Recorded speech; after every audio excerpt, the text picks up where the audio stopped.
The first day of school should have been a fresh start. But for Amara, it felt like stepping into the mouth of a wolf. She had transferred to West Hill High after her father's job moved the family across the country. New city, new school, new everything. Amara thought she could just blend in, stay quiet, and survive the semester. She was wrong. Amara wasn't shy, just quiet. She had this way of walking with her head slightly bowed, hoodie on, earbuds in. She didn't talk much, but if you looked close, you'd see the intensity in her eyes. She had a past. Not a violent one, but not soft either. She had learned that silence kept people out. That silence was safe. But that silence was about to be shattered. It started in the second week. Small things. A nudge in the hallway. A snide comment about her clothes. Whispers behind her back. She ignored it. She always had. That's how she got through middle school. Through moving around. Through being the outsider again and again. But some people can't leave well enough alone. One afternoon, during gym class, the girls were told to jog laps outside. Amara didn't like being watched, didn't like being exposed in a sea of loud laughter and stares. She was halfway through her third lap when it happened. A group of girls, popular, cruel, and bored, decided Amara was their entertainment for the day.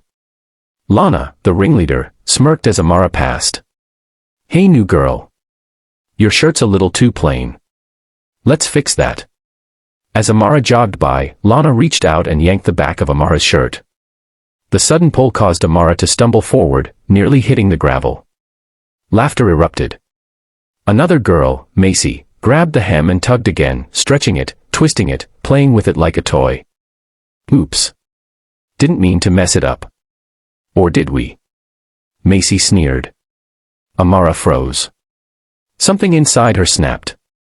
This wasn't just about a shirt. This was about every moment she'd stayed silent when they mocked her. Every bruise of her past she had covered with a smile. Every night she had cried in a new bedroom in a new town with no friends and no one to trust. She stood up. And turned around. The look in her eyes was like the calm before a storm. Lana laughed, but it came out shaky.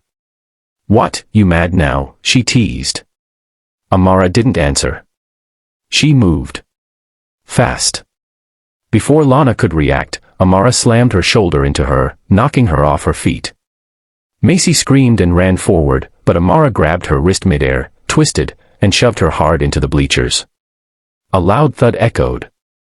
The third girl, Tessa, tried to run, but Amara caught her hoodie, spun her around, and with a swift kick to the stomach, sent her sprawling.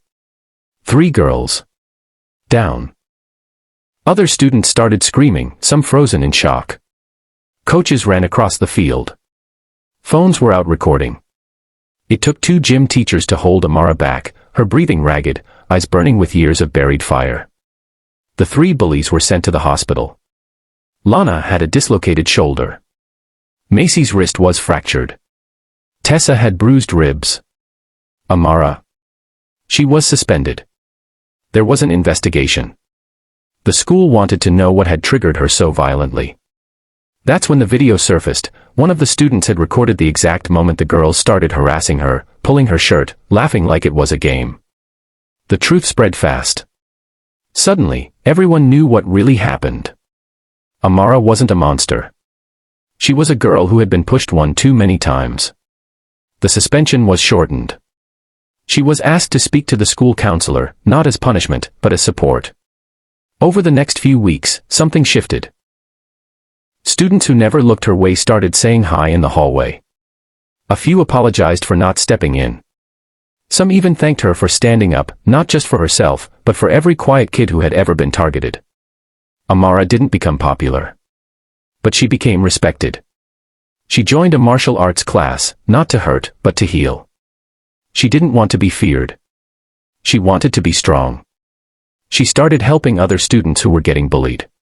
She even led a self-defense session during Anti-Bullying Awareness Week. When Lana and the others came back, they didn't look at her the same way. They avoided her, not out of fear, but shame. And Amara? She never looked back. Because she finally realized, staying quiet might have kept her safe, but speaking with action gave her power. Moral of the story. Don't mistake kindness for weakness. Don't mistake silence for surrender. Because the quietest people often carry the loudest storms. And when pushed too far, even the softest voice can shake the world.